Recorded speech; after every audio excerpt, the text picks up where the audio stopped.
देखो example number 10, कल हमने स्प्रिंग की कंडीशन पढ़ी थी। क्या की कंडीशन पढ़ी थी? तो स्प्रिंग की कंडीशन में दो चीजें मैंने बताई थी। एक पहले जो पोजीशन होती है उससे हम कौन सी पोजीशन बोलते हैं? मीन पोजीशन या फिर फ्री लेंथ वाली पोजीशन। कौन सी पोजीशन थी? Free length. देखो क्वेश्चन अपने आप सॉल्व हो जाएगा, कुछ नहीं था क्वेश्चन में। हमने कहा था जब स्प्रिंग पे कोई फोर्स लगा नहीं, उस समय की जो लेंथ है इसे हमने कौन सी लेंथ बोला था? Natural length. कौन सी लेंथ होती है? Natural length. सही है। फिर इस पे मैंने फोर्स लगाया कुछ एक्सटर्नल और इसका एलोंगेशन हो गया सपोज कितना? x। कितना एलोंगेशन हुआ? x। तो इस एलोंगेशन में जो वर्क डन यूज होता है वो वर्क डन कितना हुआ था? -12 kx²। सही है। यही फॉर्मूला बनाए थे ना हम। ठीक है, चलो। तो अब अगर मैं इसको और बढ़ाऊंगा तो आपको यहां से कंसीडर करना होगा। सपोज ये x1 हुआ और मैंने इसे बढ़ाया x2 से, इसके आगे x2 लिया मैंने, तो ये टोटल कितना होगा भैया? x1 plus. सही है। कितना हो जाएगा? तो मैं इस x1 प्लस x2 के लिए वर्क डन कैसे लिख सकता हूँ? -12 k into x1 plus x2 bracket का स्क्वायर। सही है क्या? तो ये इनिशियल हो गया था, ये फाइनल। फिर हमने डायरेक्ट निकालने के लिए भी बोला था, अगर इस पोजीशन से इस पोजीशन पे गया है तो वर्क डन क्या बोला था मैंने? u initial minus u। अभी बोला था कि नहीं? u initial minus u final. तो इस हिसाब से पहला इनिशियल वर्क डन क्या है अपने पास? ½ k x1² सपोज से, माइनस फाइनल क्या हो गया? ½ k x1 plus x2 bracket का स्क्वायर। तो इसमें फिर से माइनस साइन यूज करेंगे क्या तुम? सर इसको माइनस था, मैं यहाँ माइनस लिखूंगा, माइनस। ऐसा थोड़ी पढ़ाया मैंने। जब u i minus u final बोला तो डायरेक्ट लिखने के लिए बोला है। जो इनिशियल था वो और जो फाइनल था वो। फिर आप किसी चीज को एलोंगेट कर रहे हो या किसी चीज को यहाँ से कंप्रेस कर रहे हो, दोनों के लिए फॉर्मूले क्या रहेंगे? सेम। क्या रहेंगे? सेम। फिर प्लस कब लेना बोला था मैंने? जब अगर स्प्रिंग पहले से एलोंगेट कर चुके हैं अपन और इस एलोंगेशन के बाद स्प्रिंग अगर वापस आना है तब हम इस माइनस साइन का साइन क्या कर देते हैं? प्लस। क्या कर देंगे? प्लस। फर्क समझ में आया क्या? फिर वो सर आप हमेशा एलोंगेशन बताए, कॉम्प्रेशन रहा तो सेम फॉर्मूला, यही कंडीशन इसको भी एप्लीकेबल। अगर मैंने स्प्रिंग को इधर दबाया x1 इतने से, तो इसका मीनिंग तो यही हुआ ना, मेन पोजीशन से अंदर गया, तो इसका भी वर्क क्या रहेगा? -½ kx²। नहीं सर लेफ्ट में जा रहा, प्लस लो, ऐसा थोड़ी पढ़ा हमने। ये कहा था जो ओरिजिनल पोजीशन है, कौन सी पोजीशन है? ओरिजिनल। वहां से आप एलोंगेट करो या वहां से आप कंप्रेस करो, दोनों केस में साइन क्या रहेगा? माइनस। क्या रहेगा? फिर वो कंप्रेस हुई वाली स्प्रिंग अगर वापस आ रही होंगी तो प्लस लेंगे, एलोंगेट की हुई स्प्रिंग भी वापस आ रही होंगी तो क्या लेंगे अपन? प्लस लेंगे। क्या लेंगे? क्लियर हुआ क्या? कोई कंफ्यूजन है? अभी भी कंफ्यूजन है क्या? तो ऐसा समझ लो, मैं यहाँ लिख देता शॉर्ट में। अगर x = 0, x = 0 का मतलब क्या हुआ? नेचुरल लेंथ वाली कंडीशन। कौन सी कंडीशन? अगर मैं x = 0 से एलोंगेट कर रहा हूँ, मतलब एक्सटेंड कर रहा हूँ स्प्रिंग को, या फिर x = 0 से x मैं कंप्रेस कर रहा हूँ स्प्रिंग को, एक्सटेंड करो या फिर कंप्रेस करो, दोनों केस में वर्क डन मेरा क्या रहेगा? नेगेटिव। क्या रहेगा? क्लियर हो गया? वही अगर मैं ऐसा करूं कि एक्सटेंशन से मैं वापस x = 0 की तरफ आऊं या फिर एक्सटेंशन कंप्रेशन से x = 0 की तरफ आऊं, एक्सटेंशन बोलो या फिर कंप्रेशन से कहा आऊं मैं? 0 की तरफ, तब मेरा वर्क डन क्या रहेगा? पॉजिटिव। क्लियर हो गया क्या? अबे हो या नहीं? समझे कि नहीं? तो वर्क डन मेरा क्या रहेगा बेटा? पॉजिटिव रहेगा। क्या रहेगा? पॉजिटिव। समझे? इसमें कोई कंफ्यूजन है क्या? अभी बता दो। ठीक है, मीनिंग समझ गए ना? ओरिजिनल लेंथ को अपन क्या बोलेंगे? फ्री लेंथ बोलेंगे। क्या बोलेंगे? या फिर नेचुरल लेंथ बोलेंगे। अब नेचुरल लेंथ से अगर बदला फिर वो बढ़ा या फिर कम हुआ, दोनों केसेस में वर्क डन क्या रहेगा? नेगेटिव। क्या रहेगा? क्लियर हो गया? अब वो कॉम्प्रेशन से अगर वापस आ रहा है नेचुरल पे, एक्सटेंशन से वापस आ रहा है नेचुरल पे, तो क्या रहेगा? पॉजिटिव रहेगा। क्या रहेगा? सिंपल है। चलो, इसी चीज पे बेसिस पे अपना क्वेश्चन था। क्या था क्वेश्चन? DPP 1 में का 10 नंबर का। An ideal spring of unstretched length L and force constant K is stretched by a small length x. It is further stretched by another small length y.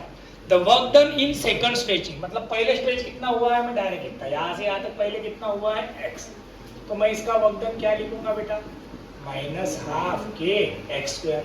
अब इसे further extend किया कितने से, y से, तो total कितना हो गया, माइनस हाफ के x प्लस वाई का स्क्वायर. समझ गए क्या, हो या नहीं. अब मुझे सिर्फ इसका वर्क डन चाहिए, तो मुझे इसमें से इसे क्या करना होगा, माइनस, या फिर आप डायरेक्ट क्या कर सकते हो, u इनिशियल माइनस u, या फिर वर्क डन बराबर u initial minus u final. Initial कितना था, हाफ के एक्स क्यूब, हाफ के एक्स प्लस वाई का स्क्वायर. अब इसे सॉल्व करते बेटा, इसे क्या करना पड़ेगा, सॉल्व कर नहीं सकते क्या, हाँ या ना, कर सकते ना सॉल्व. क्या निकलेगा कॉमन, हाफ के common x square minus x plus y bracket का स्क्वायर. इसे सॉल्व करो, ठीक है. अरे हाँ या नहीं, चलो आ जाएगा अब आंसर, अबे आ जाएगा, हाँ या ना. चलो ठीक. नेक्स्ट 11 नंबर कर लिया क्या, 12 भी किया, 13, हाँ जो भी आया वो चलेगा, ठीक है. 9 किया, 9 भी किया ना, वो भी वैसे ही है, पहले 10 था बाद में 10 हुआ, x1 10 x2 भी 10. ठीक है चलो. और कोई बाकी लोगों ने किए कि नहीं किए, नहीं किए, अबे किए कि नहीं किए, नहीं किए, ठीक. चलो अभी और कुछ एग्जांपल करते हैं अपन, थोड़े से अलग वाले एग्जांपल है, ध्यान देना. Work done by variable force का एग्जांपल है.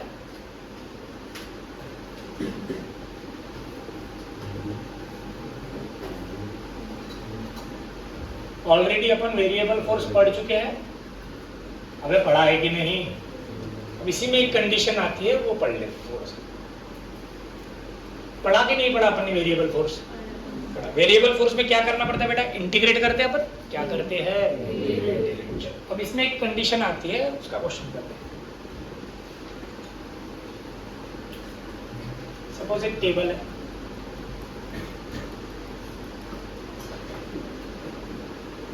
एक चेन है,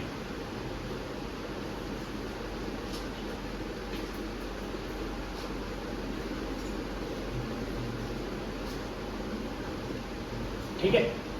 चेन की लेंथ है सपोज L,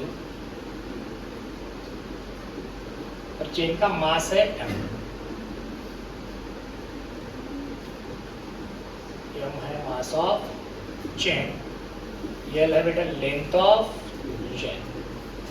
दिख रहा है सबको बराबर से, अभी हाँ या ना, दिख रहा है. चलो अब हमें बोला गया कि इस चेन पे आपने क्या लगाया, एक एक्सटर्नल फोर्स लगाया. क्या लगाया, एक्सटर्नल फोर्स. अब इस चेन को पूरा इस टेबल पे लाने में कितना वर्क लगेगा, पूरा टेबल में लाने में वर्क कितना लगेगा. Find work done by external force in pulling chain completely on table.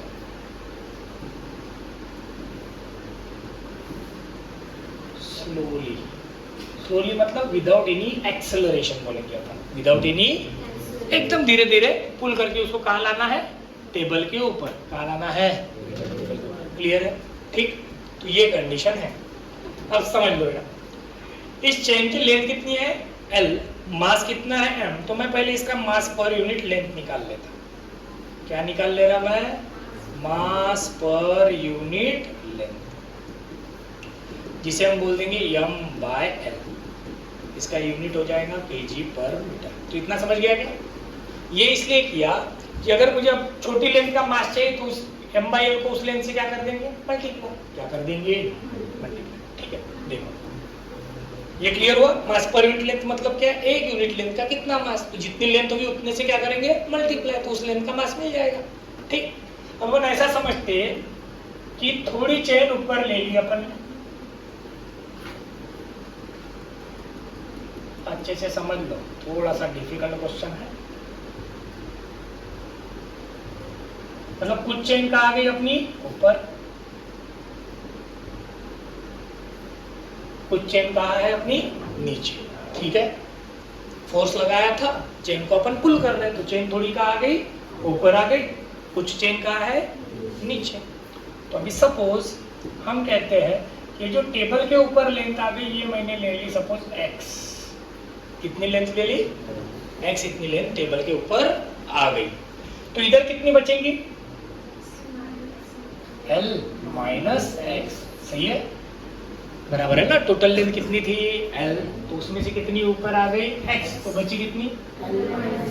अब अगर मैं आपसे पूछूं कि इस लेंथ का मास कितना, तो आपको इसे कितने से मल्टीप्लाई करना पड़ेगा, m बाय l से। m बाय l था, लेंथ से मल्टीप्लाई कर देंगे, क्या मिल जाएगा उसका मास, क्या मिल जाएगा, लेंथ लेंथ कैंसल, क्या बचेगा मास, ठीक है। तो इस पे अपना फोर्स कहाँ लग रहा है बेटा, लेफ्ट साइड में, कहाँ लग रहा है लेफ्ट साइड, इधर हमने फोर्स लगाया। अब इधर जो ये बची हुई चेन है, इसका फोर्स कौन सा होगा, ग्रेविटी वाला, इसका फोर्स कौन सा होगा ग्रेविटी। ग्रेविटी वाला फोर्स क्या होता है, मास इनटू जी, मतलब m by l into l minus x into g. इतना फोर्स कहाँ लग रहा होगा नीचे। अब इस चेन को अगर मुझे पुल करना है, तो ये फोर्स कम से कम इसके बराबर होना चाहिए, सही है या नहीं। धीरे धीरे पुल करना है तो कम से कम किसके बराबर होना चाहिए, जितना फोर्स डाउनवर्ड है उसके ही ये फोर्स क्या होना चाहिए बराबर। अब ऐसा समझ लेते हैं कि इस चेन को हमने और आगे थोड़ा सा डिस्प्लेस किया, कितने से dx से, कितने से dx। अब अपने लिए कंडीशन क्या बन गई, f बराबर क्या लेना है हमें, m by l into l minus x into g, ये हो गई एक। अब मुझे वर्क डन का फॉर्मूला पता है, स्मॉल वर्क डन dw क्या होता है, f into dx into cos theta. अब फोर्स भी इधर है, डिस्प्लेसमेंट भी इधर है, तो cos थीटा कितना हो जाएगा अपने लिए 1, cos थीटा कितना हो जाएगा 1। तो अब अपने पास f पता नहीं, f इंटू dx, तो ये तो स्मॉल डिस्प्लेसमेंट के लिए, लेकिन अपनी पूरी डिस्प्लेसमेंट कहाँ से कहाँ तक है भैया, x इज इक्वल टू 0 से लेके, तो पूरी चेन ऊपर लेना है ना, तो 0 से कहाँ तक जाना पड़ेगा हमें, L तक, कहाँ जाना पड़ेगा 0 से।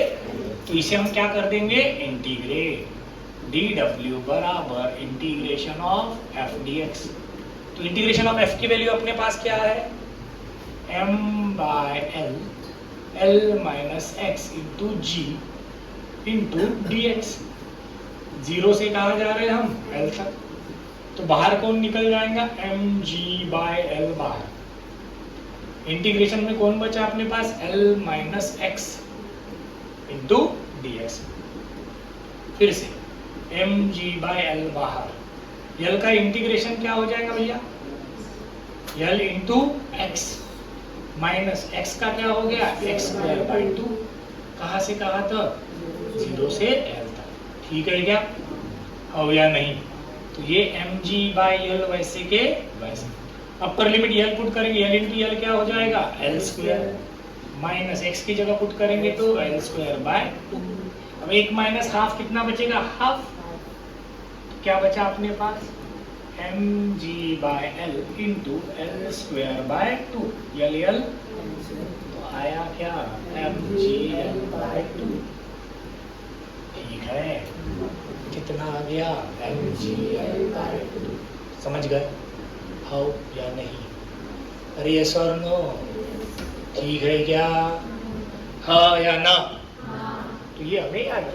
अब पहली बार लिख रहे इसलिए डेरिवेशन लिखा, इसके बाद तो आप याद रख लोगे ना सीधा, चेन पुल करनी रही तो कितना फोर्स लगेगा, वर्क लगेगा mg l बाय 2, फोर्स कितना लगेगा, m by l into l minus x into g, याद कर लेना, समझे कि नहीं, यस और नो।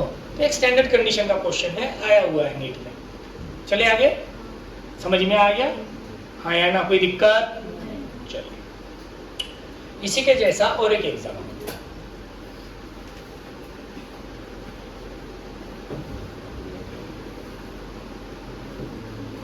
समझ लो। कि इधर वाला सरफेस स्मूथ है, इधर वाला सरफेस कोएफिशिएंट रफ है, मतलब कैसा है, फ्रिक्शन रहेगा यहाँ पे, क्या रहेगा, फ्रिक्शन म्यू दिया, यानी ये चेन है अपने पास।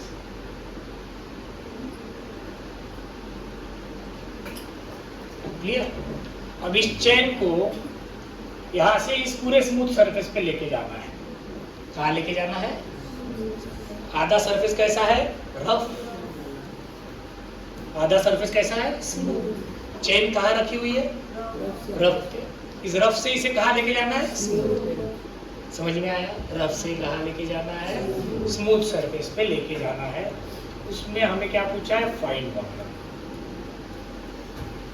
By external force in moving chain from rough surface to कौन सा सरफेस बोल देंगे, स्मूथ सरफेस। ठीक है, ऐसा हमने पूछा है। अब देखो पिछले क्वेश्चन में और इसमें कुछ फर्क नहीं है, सिर्फ वहां पे क्या था, अपन अगेंस्ट ग्रेविटी काम कर रहे थे, यहाँ हमें अगेंस्ट फ्रिक्शन काम करना पड़ेगा। सही है कि नहीं? ये सवाल, अगर ये सरफेस रफ है मतलब यहाँ पे इसको अपोजिंग फोर्स कौन सा होगा, फ्रिक्शन। कौन सा होगा, फ्रिक्शन। उधर हम चैन को नीचे से पुल कर रहे थे तो अपोजिंग फोर्स कौन था, ग्रेविटेशनल। कौन था, सही बात है। मतलब यहाँ अपने लिए अप्लाइड फोर्स तो इधर ही चल रहा, ये कौन हो गया अपने लिए, एफ। इधर अपोजिंग में कौन जाएगा भाई साहब, फ्रिक्शन फोर्स। कौन सा फोर्स, फ्रिक्शन फोर्स। जो भी होगा, काइनेटिक है, स्टैटिक है, हमें उससे लेना देना नहीं है फिलहाल। ठीक है, क्लियर हुआ? तो मैं यहाँ पे भी वही कंडीशन यूज करूंगा जो भी हमने यूज करी थी। कैसे? तो मैं ऐसा कंसीडर करूंगा भैया कि थोड़ी चेन इधर आ गई, जैसा भी लिया था,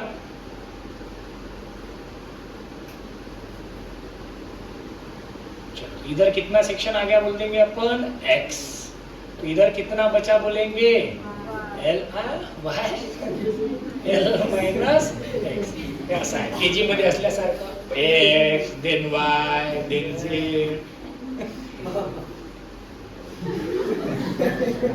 इधर x इधर l माइनस x। सही है, ठीक।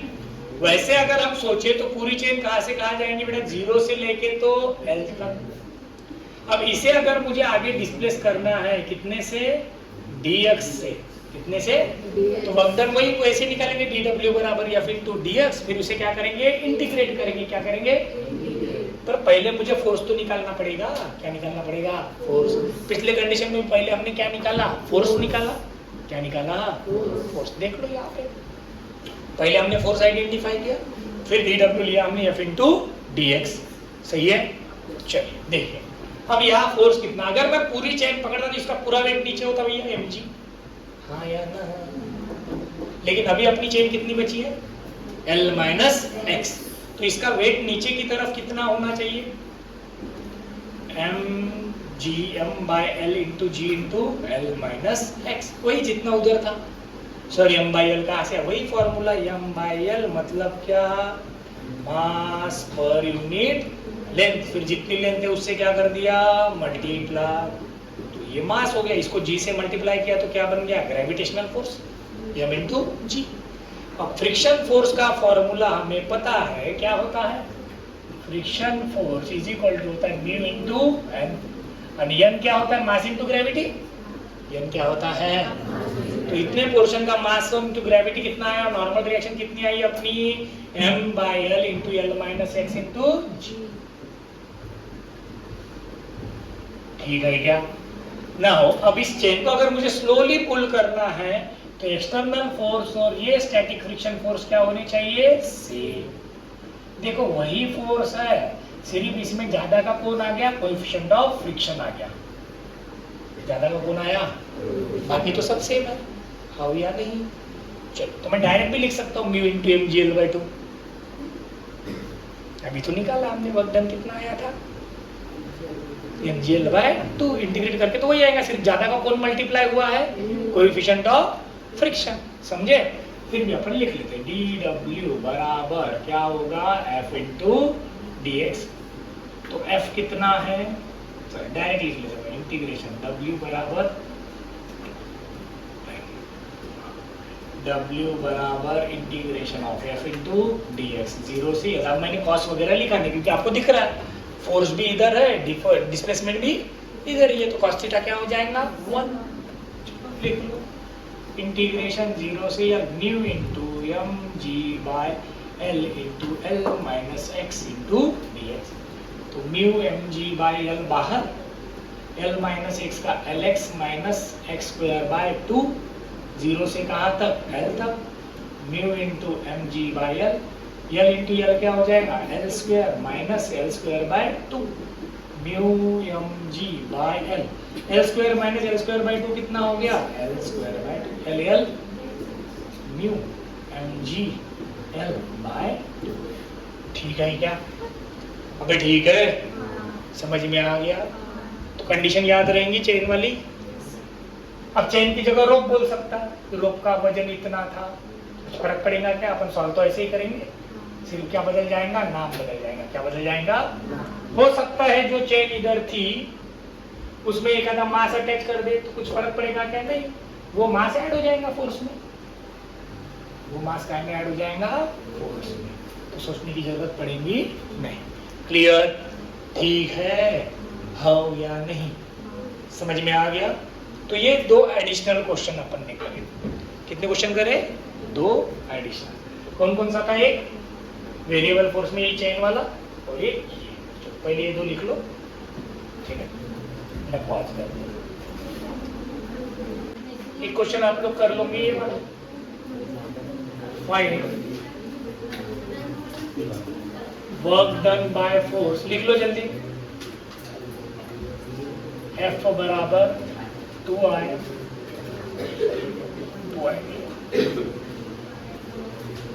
2xi minus 3y square j plus 4z square के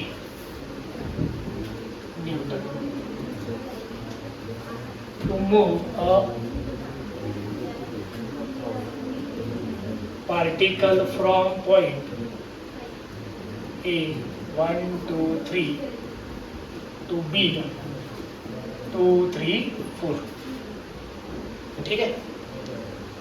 कर लेंगे ना? ऐसा क्वेश्चन कर चुके हैं ना अपन एक्स वाई वाला, हर एक को अलग अलग इंटीग्रेट करते बोला था, मतलब ये ऐसा ही था ना, इंटीग्रेशन ऑफ डी डब्ल्यू यानी क्या लेंगे, integration of f x d x plus integration of f y d y integration of f z d z. X कहाँ तक है? 1 से 2 तक, y कहाँ से कहाँ तक है? 2 से 3 तक, z कहाँ से कहाँ तक है? 3 से 4 तक।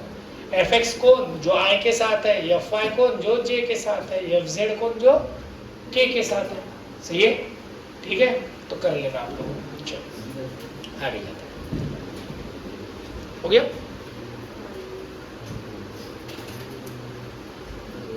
देखिए, हमने work done by kinetic friction discuss करा था कल, ठीक है? क्या डिस्कस कर रहे थे हमने? Work done by kinetic friction. तो work done by kinetic friction अपना पॉजिटिव भी आया था, निगेटिव भी आया था। नेट वर्क डन क्या था? लेकिन negative. Net work done positive था क्या? नहीं, net work done kinetic friction का क्या आया था? निगेटिव आया था। अब अगर काइनेटिक फ्रिक्शन की डायरेक्शन चेंजिंग रही, काइनेटिक फ्रिक्शन की डायरेक्शन क्या रही? चेंजिंग, तो वर्क डन पे क्या फर्क पड़ेगा वो अपन समझते हैं। Work done by kinetic friction with change in direction, बराबर है? समझ लो, सिंपल है, समझ लेते, फिर याद क्या रखना है वो तो मैं बताऊंगा कि अपने को दिमाग में तो इतना ही रखना है सॉल्व करने के लिए, ठीक है? देखो, अब जैसे हमने अब तक जितने भी क्वेश्चन किए फ्रिक्शन वाले, आपने देखा होगा कि एक तो ब्लॉक राइट जा रहा था, नहीं तो या फिर इंक्लाइन प्लेन पे था। कहीं पे था? मतलब डायरेक्शन कैसी थी? से एक ही डायरेक्शन थी। कैसी डायरेक्शन थी? एक तो हॉरिजॉन्टल राइट, या फिर हॉरिजॉन्टल लेफ्ट, या फिर इंक्लाइन प्लेन पे ऊपर जाते हुए, या फिर कोई इसके अलावा डायरेक्शन नहीं थी। लेकिन अब सपोज ये पूरा एक प्लेन सरफेस है, ये रफ है, क्या है ये? रफ सरफेस है। मैंने एक ब्लॉक लिया, इस ब्लॉक को पकड़ के मैं यहाँ पे घुमा रहा हूं, ठीक है? सीधा नहीं लेके गए, अपन ने कैसा किया? तो मुझे बताइए हर जगह फ्रिक्शन की डायरेक्शन क्या हो गई होंगी? चेंज। फ्रिक्शन तो सेम रहेगा, फ्रिक्शन का वैल्यू क्या रहेंगी? वेट कैसे जाता है vertically? Downward, mg into mu. Friction force बदलेगा क्या? नहीं, फ्रिक्शन फोर्स वही रहेगा, म्यू के इंटू एन, मतलब म्यू के इंटू mg। लेकिन अब जैसे मैं यहाँ देखूंगा, यहाँ से यहाँ डिस्प्लेसमेंट हुआ सपोज स्मॉल, तो यहाँ पे फ्रिक्शन ऐसा पीछे की साइड रहेगा। फिर यहाँ डिस्प्लेसमेंट लिया मैंने, फ्रिक्शन यहाँ रहेगा पीछे की साइड। हर जगह आप छोटा सा पोर्शन कोई भी उठाओ तो इधर फ्रिक्शन इधर रहेगा, तो हर जगह फ्रिक्शन की डायरेक्शन देखो क्या हो रही है? चेंज। सेम डायरेक्शन है क्या? हर जगह फ्रिक्शन की डायरेक्शन कंटिन्यूअसली क्या हो रही है? चेंज हो रही है। तो अगर मैं वर्क डन लिखना चाहूँ तो मुझे वर्क डन का बेसिक फार्मूला तो पता ही है, dw इज इक्वल टू क्या लेते हैं अपन? f इंटू dx, तो f डॉट ds बराबर है क्या रहेगा? f डॉट, जो माइनस ही होगा, क्यों? क्योंकि डिस्प्लेसमेंट इधर है तो फ्रिक्शन अपोजिट ही है हर जगह। हर जगह फ्रिक्शन कैसा रहेगा? अपोजिट डायरेक्शन में ही रहेगा। सही है या नहीं? कहीं पे भी लो, ये ds यहाँ कवर किया, इसको फ्रिक्शन अपोजिट है, यहाँ ds इधर कवर किया, फ्रिक्शन कहाँ है? अपोजिट है। यहाँ से ऊपर गया तो भी कहाँ है? पीछे। मतलब हर जगह फ्रिक्शन और डिस्प्लेसमेंट के बीच एंगल कौन सा रहेगा? 180। कौन सा रहेगा? 180। अब सोचना मत कि नहीं सर ऐसे घूम रहा था इसके अलग, अपन हर एक छोटे पार्ट की बात कर रहे हैं। हर छोटे पार्ट के लिए फ्रिक्शन कहाँ है? डिस्प्लेसमेंट के अपोजिट। कैसा है? डिस्प्लेसमेंट के। तो हर छोटे पार्ट के लिए अगर मैं यहाँ ऐसा लिख लूं f ds cos थीटा, तो ये क्या हो जाएगा बेटा? माइनस f इंटू ds हो जाएगा। dw बराबर क्या हो गया? Minus f into ds। अब अगर मैं इसे इंटीग्रेट करना चाहूँ dw, तो क्या आएगा? इंटीग्रेशन ऑफ f के इंटू ds। अब f के तो इंटीग्रेट करके कोई मतलब नहीं, क्योंकि उसकी वैल्यू हर जगह मैग्नीट्यूड कैसा आ रहा है उसका? से मैग्नीट्यूड बदल रहा है क्या? उसकी सिर्फ क्या बदल रही है? डायरेक्शन। क्या बदल रही है? तो अपन इंटीग्रेट किसे कर सकेंगे? सिर्फ ds को। अगर मैं ये छोटे छोटे ds इंटीग्रेट करना मतलब क्या? छोटे छोटे पार्ट्स को ऐड करना। इंटीग्रेट करना इज नथिंग बट क्या होता है? छोटे छोटे पार्ट्स को क्या करते हैं अपन? ऐड करते जाते हैं। अब ऐड कर नहीं सकते इसलिए डायरेक्ट क्या यूज करते हैं हम? इंटीग्रेशन। क्या यूज करते हैं? तो मैं अगर ये छोटे छोटे ds ऐड करते हुए चला जाऊं, हर छोटा पार्ट ऐड करते जाएंगे, तो पूरी लेंथ बन जाएंगी एंड में? अबे हाँ या नहीं? क्या बन जाएंगी? पूरी लेंथ। अगर मैं इंटीग्रेट भी करता ऐसा 0 से l, तो ये क्या आता?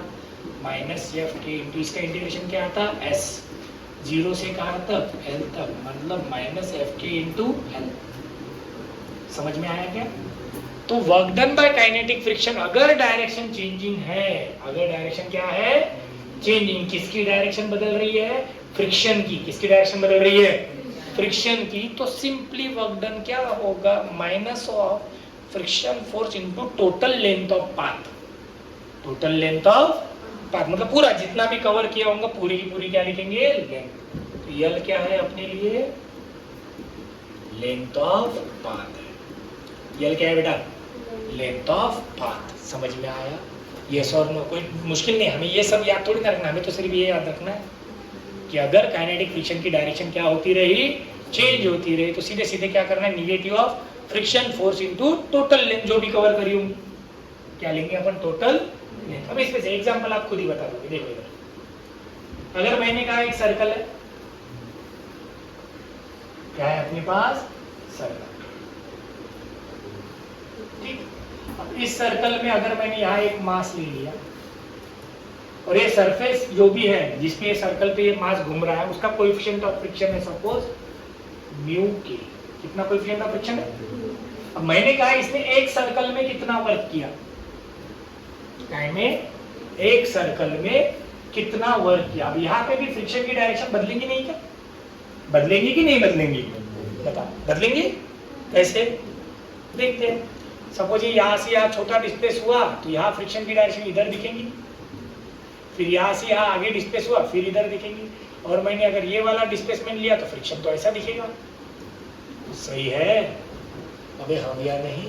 तो हर जगह फ्रिक्शन की डायरेक्शन धीरे धीरे क्या होती जा रही है? चेंज। क्या होती जा रही है? चेंज। अगर मैंने आपको पूछा कि find work done bye block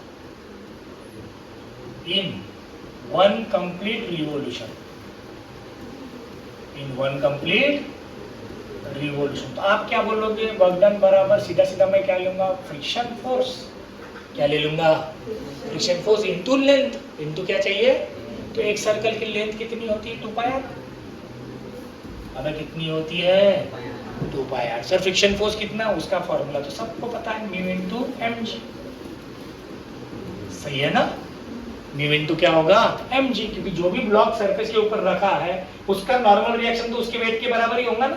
किसके बराबर होगा, उसके वेट के बराबर। तो सिंपली क्या बनेगा, friction force mu into mg। समझ में आया।